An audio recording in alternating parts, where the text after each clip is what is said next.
You see advice about sleep position all over the place these days, but the truth is not as simple as it seems. On today's episode, we'll talk about how sleep position and back pain gets complicated as we get older and what we can do about it. I'm Jay, and this is Somnilopod.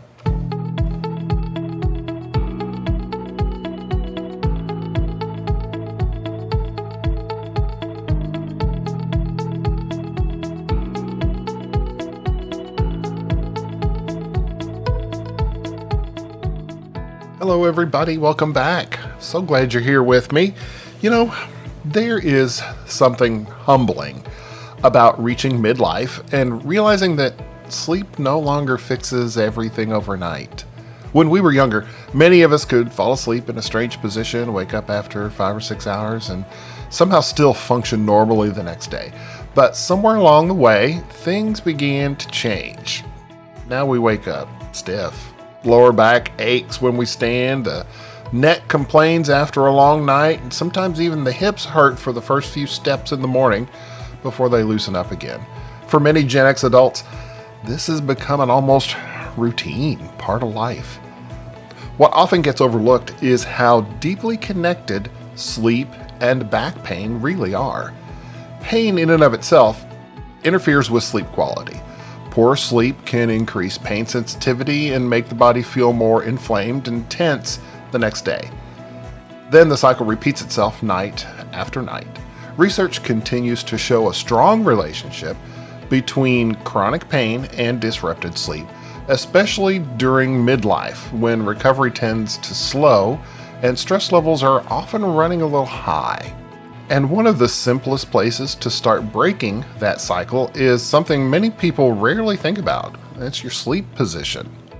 We spend roughly a third of our lives in bed. That means that we position our spines, our hips, shoulders, and neck for several uninterrupted hours every night, and that can have a real impact on how the body feels the next morning. For some people, stomach sleeping can contribute to back or neck discomfort. Sleeping face down may exaggerate the arch of the lower back, while also forcing the neck to remain rotated to one side or the other for a long period of time. Not everyone experiences pain from stomach sleeping, but many people with chronic neck or lower back issues notice improvement when they gradually transition away from that position. Side sleeping is often more comfortable for adults dealing with lower back discomfort, especially when proper support is used.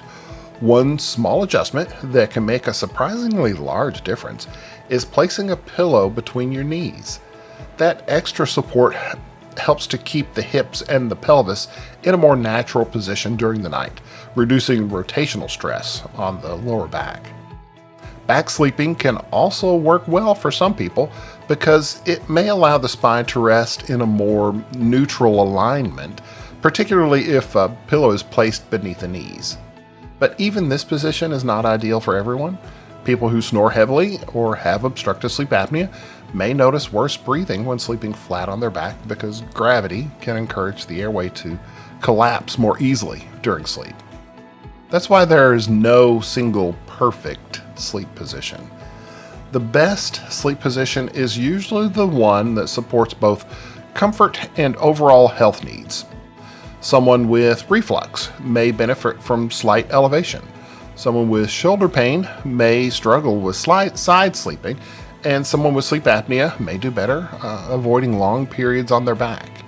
Sleep is deeply personal, especially in midlife when multiple health factors often begin interacting with one another. And part of the challenge is that the body itself changes over time. As we age, spinal discs gradually lose hydration and elasticity. Muscle and connective tissues become less forgiving. Arthritis becomes more common. Old injuries that once seemed insignificant may begin resurfacing years later. Recovery from physical strain also tends to slow compared to earlier decades in life. Add stress into the equation, and things become even more complicated. Many people carry physical tension into bed without realizing it.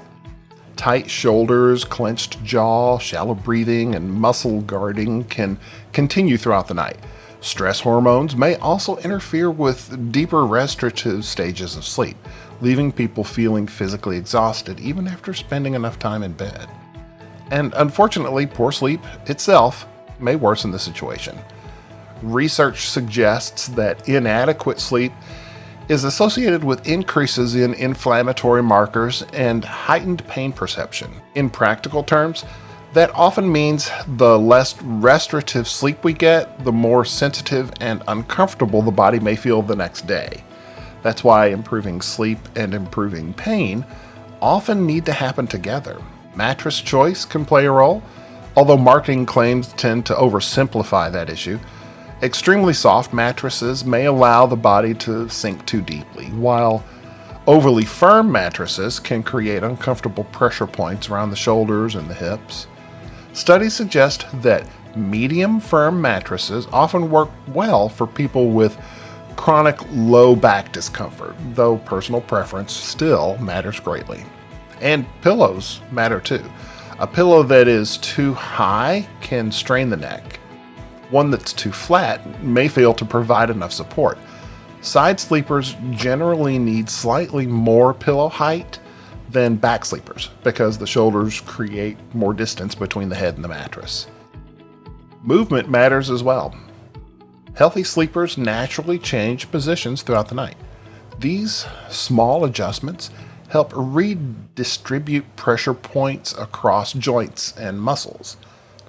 Gentle mobility work before bed, regular walking, stretching, and strengthening the core muscles that support the spine may all contribute to better sleep comfort over time. And perhaps most importantly, midlife wellness requires us to stop thinking of sleep as passive. Sleep is active recovery. It's when muscles repair, hormones regulate, inflammation settles, and the nervous system recalibrates after the stress of the day. When sleep becomes fragmented or physically uncomfortable, the body loses access to some of its most important recovery mechanisms. The encouraging part is that meaningful improvement does not always require dramatic changes. Sometimes it's beginning with a different pillow, a better sleep position, a short walk in the evening, a few stretches before bed. Small adjustments rarely feel powerful in the moment, but over weeks and months, they can significantly change how the body feels when we wake up each morning. And in midlife, waking up feeling functional, rested, and comfortable may be one of the most valuable forms of wellness we can protect. I hope this has been informative for you. Please let me know. You can reach out to me at j@somnilopod.com or touch base with me through one of the socials, YouTube, Facebook. And until we talk again, please remember to make sleep a priority. Thanks so much.